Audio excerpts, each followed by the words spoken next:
जय जिनेन्द्र।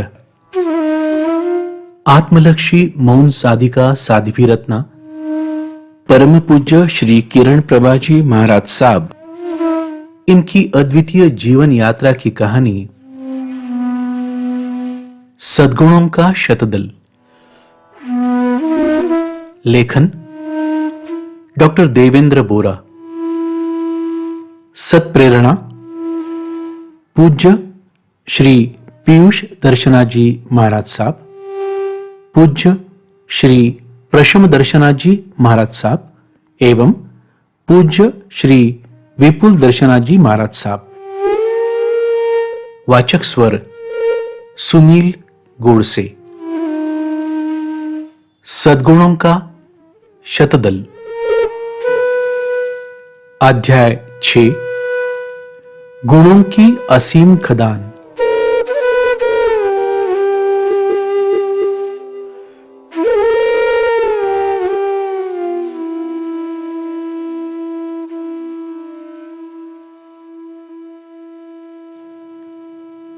महाभारत में वर्णित एक प्रसंग कथानुरूप बहुत प्रचलित है। शिष्यावस्था में कर्ण भगवान परशुराम से विद्या ग्रहण कर रहे थे। एक समय दोनों साथ में विचरण कर रहे थे। भगवान परशुराम जी को कुछ थकान महसूस हो रही थी। उन्हें विश्राम करना था। लेटते वक्त सिरहाने कुछ उपयुक्त नहीं मिल रहा था। कर्ण ने तुरंत स्वयं को प्रस्तुत किया। गुरु ने इंकार किया, परंतु कर्ण अनुरोध करते रहे। आखिर वह मान गए और कर्ण बैठ गए। गुरु ने अपना सर उनकी गोद में रख दिया। कर्ण निश्चल बैठे विश्राम कर रहे अपने गुरु को निहार रहे थे। कुछ समय पश्चात एक भंवरा वहां पहुंच गया। कर्ण उस भंवरे को हटाने का प्रयास कर रहे थे, पर भंवरा था कि जाने का नाम ही नहीं ले रहा था। कर्ण को अविचल देख उसकी हिम्मत और बढ़ गई और अब वह और करीब के चक्कर काटने लगा। कर्ण की चिंता बढ़ गई कि इस समस्या से निजात कैसे पाए। अपने शरीर की जरा भी हलचल हुई तो गुरु की नींद टूट जाएगी। भंवरा अब और भी निकट आ गया और वह कर्ण के पैर पर जा बैठा। लगता है कि कर्ण की कसौटी प्रारंभ हुई थी। स्वभावानुसार भंवरे ने कर्ण को डंक मारा। कर्ण ने उफ तक नहीं किया। गुरु और भंवरे के बीच कर्ण का ध्यान बटा हुआ था, मात्र शरीर स्थिर था। मन में एक दृढ़ संकल्प था कि चाहे जो हो जाए, परंतु गुरु की नींद नहीं टूटनी चाहिए। कैसा ये सेवा भाव। अनायास शुरू हुई इस परीक्षा के लिए कर्ण सज्ज थे। भंवरे ने अब कर्ण के शरीर पर अपना अधिकार जमाना शुरू किया। कर्ण की निश्चलता से उसे यह एहसास हो गया कि मुझे यहां पर कोई खतरा नहीं है। आक्रमण करने वाले भंवरे को भी कर्ण के दृढ़ संकल्प ने निश्चिंत कर दिया था। अपनी आंखों के सामने वह दृश्य की कल्पना करे तो कांप उठेंगे। गुरु की सेवा के प्रति कैसा यह अहोभाव। बहरहाल भंवरे ने अपने कार्य की गति बढ़ाई और अब वह कर्ण का पैर कुरेदने लगा था। जो जो भंवरे ने अपने कार्य की गति बढ़ाई, त्यों-त्यों कर्ण की वेदनाएं बढ़ती गई। अब पैर से लहू बहने लगा था। उसके वस्त्र पर खून के धब्बे बड़े होने लगे। अधिक गहरा लाल रंग चढ़ने लगा। पर कर्ण थे कि जरा सा भी हिलने का नाम नहीं ले रहे थे। गुरु सेवा का उनका संकल्प पर्वत के समान अचल, अडिग एवं उत्तुंग था। भंवरा लगातार पैर कुरेदता रहा और उससे उत्पन्न पीड़ा भयंकर थी। स्वयं की आंखों के सामने एक छोटा सा भंवरा पराक्रमी कर्ण को लहू लुहान कर रहा था और दूसरी ओर कर्ण के मन में भंवरे के प्रति क्या था? समता थी। भंवरे के कार्य को रोकने के प्रयत्न मात्र से मेरी गुरु सेवा कहीं खंडित न हो जाए। कहते हैं ना, ईश्वर की परीक्षा का कोई समय निर्धारित नहीं होता। कोई पूर्व सूचना नहीं होती। अकल्पित एवं अचानक सामने खड़ी परिस्थिति में व्यक्ति कैसा व्यवहार करता है, कैसी प्रतिक्रिया देता है, उसी से उसके स्वभाव का परीक्षण होता है। सेवा की इस भीषण कसौटी पर कर्ण खरे उतरे। लहू लुहान पैर, भयानक पीड़ा सहकर भी कर्ण निश्चल रहे। लक्ष्य मात्र एक, किसी भी प्रकार से, कोई भी कारणवश गुरु की सेवा में बाधा न आए। मैं स्वयं को दांव पर लगाने के लिए सज्ज हूं। आखिरकार भंवरा वहां से निकल गया। गुरु की आंख खुलने तक कर्ण वैसे ही स्थिर बैठे रहे। गुरु इस घटना से अनभिज्ञ थे। ऐसे संकल्प को, ऐसे अहोभाव को, ऐसे समर्पण को वंदन नमन। हम भाग्यशाली है कि गुरु सेवा का ऐसा अद्वितीय उदाहरण हमारे सामने कर्ण ने प्रस्तुत किया है। यह तो बात हुई प्राचीन काल की। वर्तमान युग में भी सेवा कार्य, सेवा में समर्पित, सेवा में स्वयं के अस्तित्व का बलिदान कर देने वाले, सेवा के यज्ञ में अपनी आहुति देने वाले बहुत ही दुर्लभ उदाहरण है। पानी में घुलकर शक्कर अपना अस्तित्व खोकर पूरे जल को मिठास देती है। ऐसे ही कुछ भव्य और दिव्य लोग सेवा का संकल्प उठा लिया तो स्वयं को भुलाकर उसमें लीन हो जाते हैं। वह स्वयं कहीं नजर नहीं आते, परंतु उनका अस्तित्व उनके कार्य के माध्यम से हर पल जागृत रहता है, सुगंध फैलाते रहता है। सेवा ही धर्म, सेवा ही जीवन, सेवा ही वर्तमान, सेवा ही भविष्य, सेवा ही सोच, सेवा ही आचार, सेवा ही पूजा, बस सेवा ही सेवा। वर्तमान काल में गुरु सेवा का अनुपम उदाहरण पूज्यवर ने हम सबके सामने रखा है। आपके लिए गुरु सेवा एक व्रत था, एक संकल्प था, सेवा के प्रति अत्यधिक प्रेम था। गुरु सेवा आपके लिए कभी कर्तव्य नहीं था कि जिसका निर्वहन करना पड़े। गुरु सेवा तो आपके लिए सहज और स्वाभाविक भाव थे। सेवा रूपी नदी में आप बहते रहे, ऐसा आनंद पाते रहे जैसे मछली पानी में तैरने पर पाती है। जल बिना मछली का अस्तित्व नहीं। ठीक वैसे ही आपने गुरु सेवा के भाव को अंगीकार कर लिया था कि जैसे उसके बिना जीवन ही नहीं। सन 1956 में आप श्री ने दीक्षा ग्रहण की। सामान्य तौर पर व्यक्ति दीक्षा ऐसे गुरु से निश्राय में लेता है जहां उसका मन लगता है, जहां उसे लगता है कि मेरे जीवन का कल्याण होगा। और यह ठीक भी है, इसमें कुछ भी अयोग्य नहीं। पर अपने गुरुवर ऐसे ही तो असामान्य नहीं थे। दीक्षा ग्रहण करने के लिए जब गुरुजनों की खोज में परिवार लगा था तो आपका यही आग्रह था कि मुझे ऐसे गुरु के पास दीक्षा लेनी है जिन्हें सेवा की जरूरत है। यह तो कमाल हो गया। गुरु का चयन उनकी सेवा की आवश्यकता के आधार पर हो।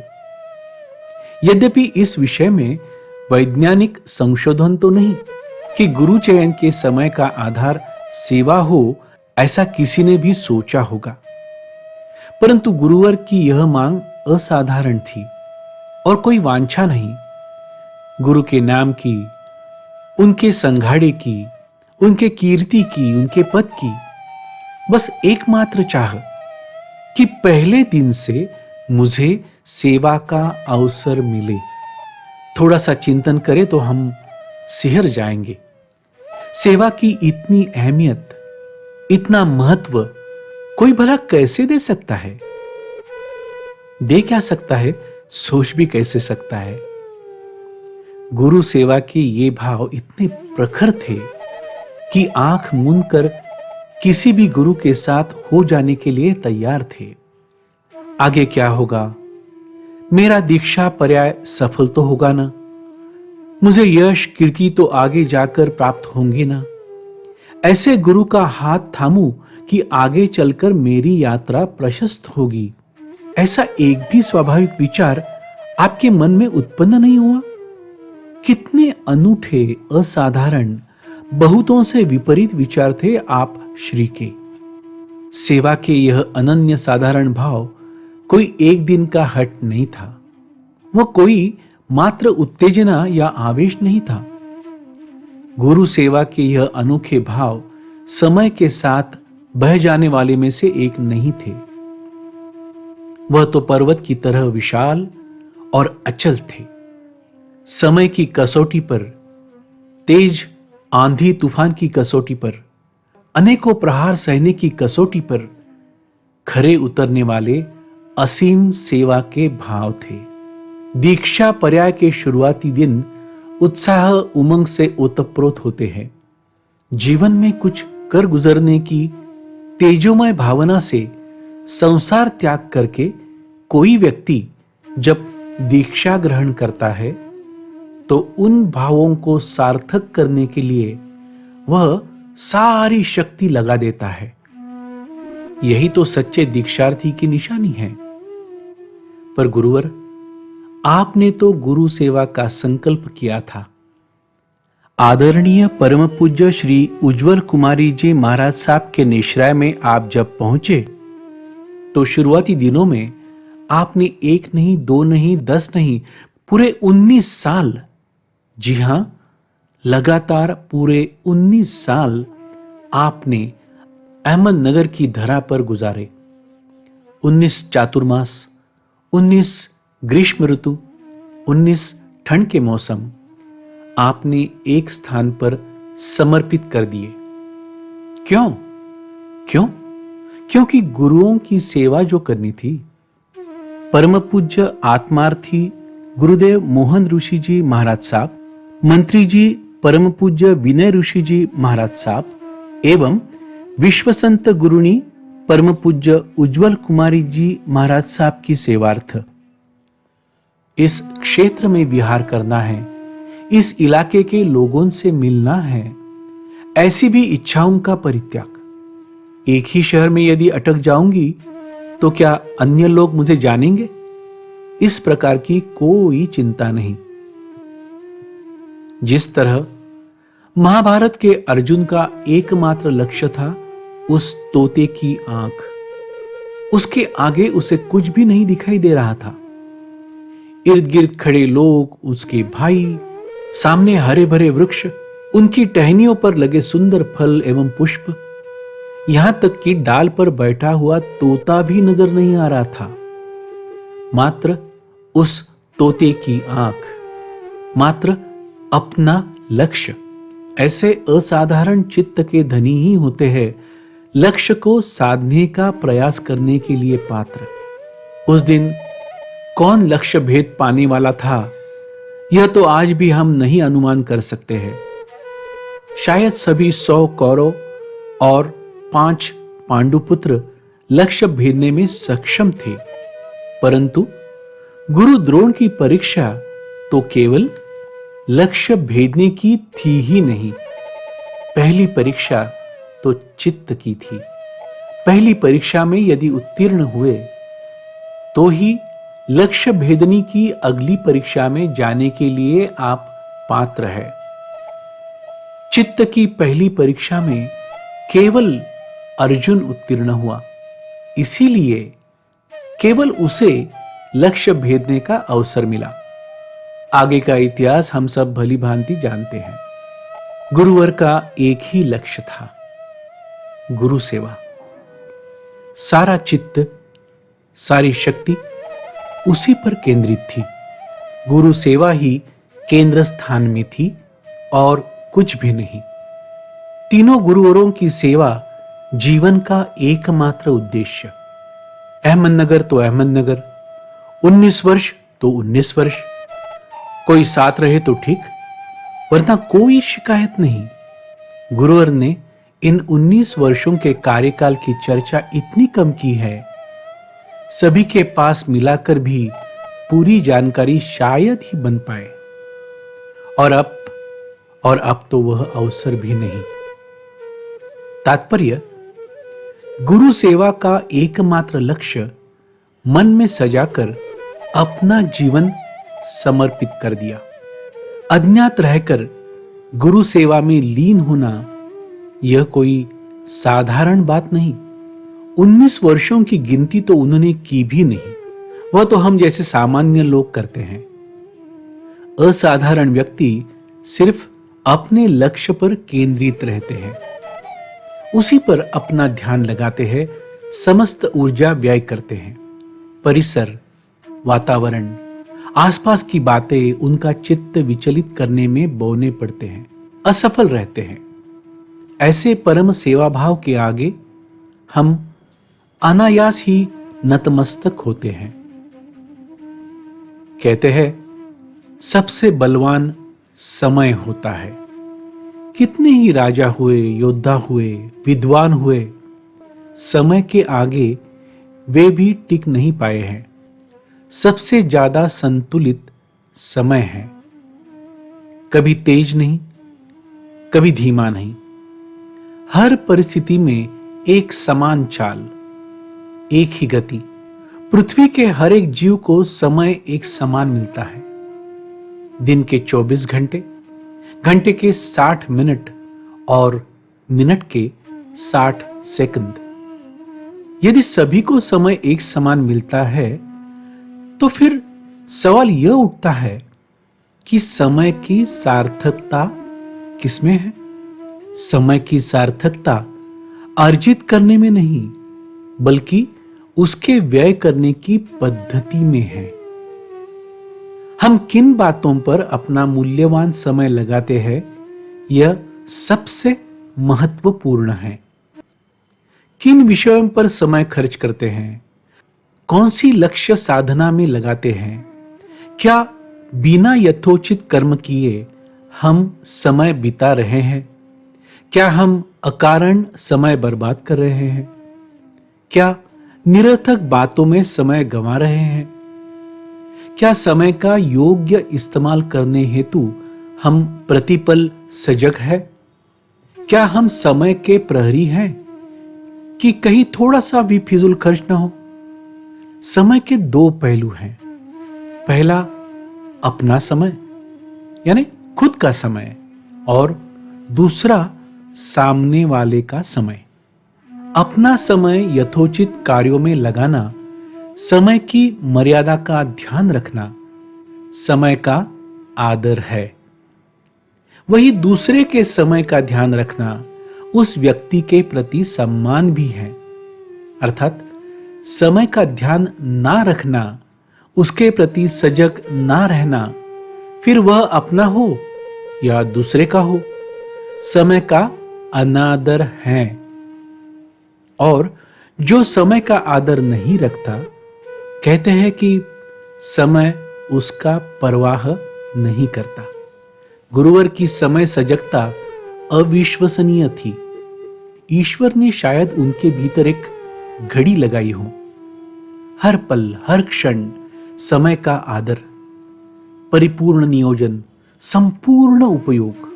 आलस्य का विरुद्धार्थी यदि कोई समझना चाहे तो पूज्यवर के जीवन को समझने का प्रयास करना चाहिए। आप श्री के जीवन काल के समय का कितना भी छोटा अंश आवर्धक करके देखें, किसी भी वर्ष का, किसी भी महीने का, महीने के किसी भी हफ्ते का, हफ्ते के किसी भी दिन का, दिन के किसी भी प्रहर का, प्रहर के हर एक क्षण का संपूर्ण उपयोग सत्कर्मों में लगाया है। हर मौसम में, हर क्षेत्र में, हर दिन प्रातः 4 बजे दिन की शुरुआत होती थी। घड़ी तो उसकी यंत्रणा से बढ़ती है, इसीलिए चाहे तो भी रुक नहीं सकती। पर मनुष्य को तो सहूलियत है ना, सहूलियत कभी विश्राम करने की तो कभी गति बढ़ाने की। कभी तो हमारा मन करता है आज थोड़ी थकावट है, मैं थोड़ा ज्यादा आराम करता हूं या करती हूं। आज स्वास्थ्य कुछ ठीक नहीं लग रहा है, मुझे आराम करने की जरूरी है। द्वार पर खड़ा प्रहरी भी कुछ सहूलियत की चाह रखता है। कब तक सीना तान के खड़ा रह सकता है? परंतु गुरुवर समय के ऐसे सजग प्रहरी थे जो निरंतर उसकी साधना में लीन थे। दिनचर्या का क्रम आत्मलक्ष्य के हिसाब से स्वयं ही कुछ ऐसा निर्धारित किया था कि एक भी क्षण व्यर्थ न जाए। कुछ वर्षों पूर्व तक जब विहार करते थे तो यदि संघ को समय सुबह 6:30 का कहा हो तो आप 6:20 को पूरी तरह तैयार रहते थे। पूरी जिंदगी में एक बार भी देरी नहीं, स्वयं के कार्यों में तो नहीं, सामने वाले के लिए तो बिल्कुल भी नहीं।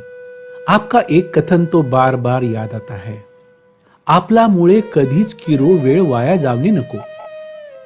जो व्यक्ति स्वयं के समय की मर्यादा रखता है वही दूसरे के समय का ध्यान रख पाएगा। प्रार्थना का समय, नित ध्यान का समय, साधना का समय प्रतिदिन तय वक्त पर होना ही है। समय सारणी का पालन करते वक्त एक और बड़ी खूबी थी। बहुत बार हमने देखा है कि कर्मयोगी वक्त के पाबंद होते हैं, समय का पूरा ध्यान रखते हैं। साथ में उनके भीतर अपेक्षा भी होती है कि सामने वाला भी मेरे समय का सम्मान करे। एक तरह से वह अपने समय के नियम सामने वाले पर भी थोपने का प्रयास करते हैं। गुरुवर ऐसे बारे में भी मृदुल थे। वे स्वयं के समय के प्रहरी तो थे ही, पर यदि सामने वाले ने उनका समय व्यर्थ गवाया, देर कर दी, तो भी कभी नाराज नहीं होते थे। उसे कभी जताया नहीं कि आप मेरा समय व्यर्थ गंवाने के लिए जिम्मेदार हो। यह बात, यह दृष्टिकोण असाधारण है। समय की मर्यादा रखना बड़ी बात है, उसमें निरंतरता हासिल करना और भी कठिन कार्य है। और यह सब करते समय दूसरों पर अपने समय की प्राथमिकता न थोपना दुर्लभ है। प्रभावित कार्य तो करना ही है, थोड़ा सा और पुरुषार्थ कर लेंगे। यह सोच, यह आचरण असामान्य है। अंदाजन 80% लोग समय की मर्यादा की पहली पायदान पर भी नहीं पहुंच पाते। उसमें निरंतरता की दूसरी पायदान तक 95% लोग हिचकोले खाते हैं। गुरुवर जहां सहजता से पहुंच गए, उस तीसरी पायदान तक 99% लोग सोच भी नहीं सकते। पूर्णार्थ से समय का मान, समय की जागरूकता, समय का विवेक, जीवन भर, जीवन पर्यंत ऐसा पुरुषार्थ नतमस्तक होने को बाध्य करता है। हमारी धरती मां, हमारी धरती एवं मां वात्सल्य, प्रेम, स्नेह की आद्य परिचायक है। यह सब हमें निरंतर, निस्पृह और निरपेक्ष बहने वाली अमृत धारा के द्योतक है। धरती एवं मां, इन शब्दों में ही अपनापन भीतर की गहराई तक बसा है। कितनी ही विपरीत परिस्थिति में, प्रतिकूलता में, अनुचित व्यवहार के बावजूद मां स्नेह करना नहीं छोड़ती। धरती ने तो अनादिकाल से मानव को न सिर्फ संभाला है, परंतु उसके हर दुराचार को अपने पेट में समा लिया है। वृक्ष, फल, फूल, खनिज देने के कार्य में कोई कसर नहीं। बेशुमार खनन, बेहिसाब वृक्ष कटाई, अगणित विस्फोटों के बाद भी धरती ने अपनी परिक्रमा जारी रखी है। सभी को सौर ऊर्जा और सभी को सूर्य प्रकाश मिले, इसलिए निरंतर सूर्य की परिक्रमा करोड़ों वर्षों से अविरत चल रही है। वात्सल्य एवं स्नेह के पर्याय गुरुवर थे। कभी भी किसी के प्रति दूजा भाव नहीं, कटुता नहीं। कभी आपने अपने पराये की कोई लकीर नहीं खींची। सभी अपने हैं। जब कोई भेद ही नहीं, तो फिर किसी भी व्यक्ति के प्रति क्लेश नहीं। मुझसे मिलने आया हर व्यक्ति अहमियत रखता है।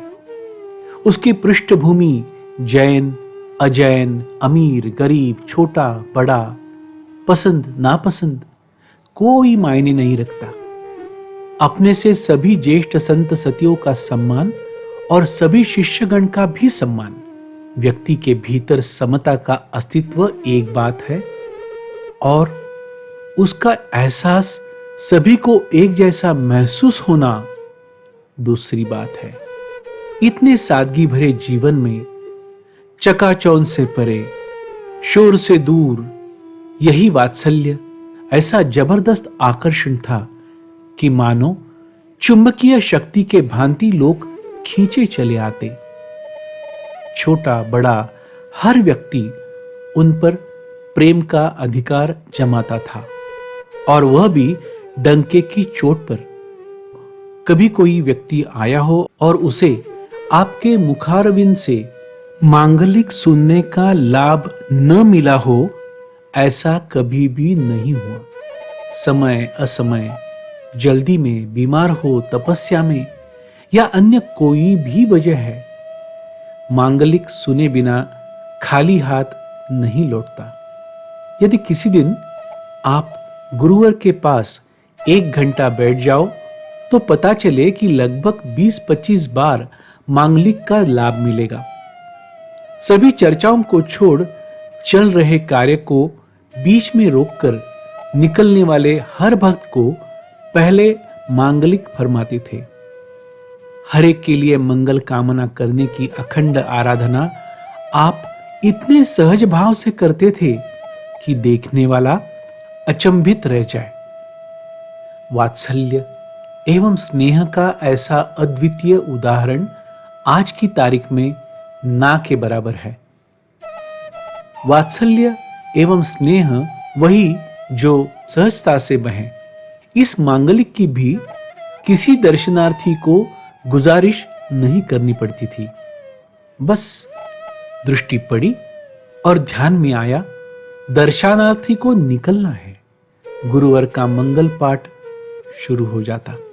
भले ही कुछ ही क्षणों पहले किसी और को क्यों न मंगल पाठ आपने फरमाया हो, जन कल्याण के, लोक कल्याण के, मानव कल्याण के मार्ग को न सिर्फ आपने स्वीकारा, अपितु वात्सल्य एवं स्नेह के बलबूते पर आप श्री ने पूरी शिद्दत के साथ जिया भी। गुरु सेवा जैसा भागीरथी परिश्रम, समय की मर्यादा से परिपूर्ण आदर्श व्यवहार और वात्सल्य एवं स्नेह से ओतप्रोत जीवन। पूर्व जन्मों के कई सारे पुण्य काम में आए, आपके एक बार भी मात्र दर्शन हुए। आपका जीवन थोड़ा सा नजदीक से अनुभव करने का भाग्य हमें मिला। उच्च कोटि के मूल्यों की खदान से कुछ हीरों का आनंद जिसने भी लिया है, वह स्त्री पुरुष धन्य है, धन्य है।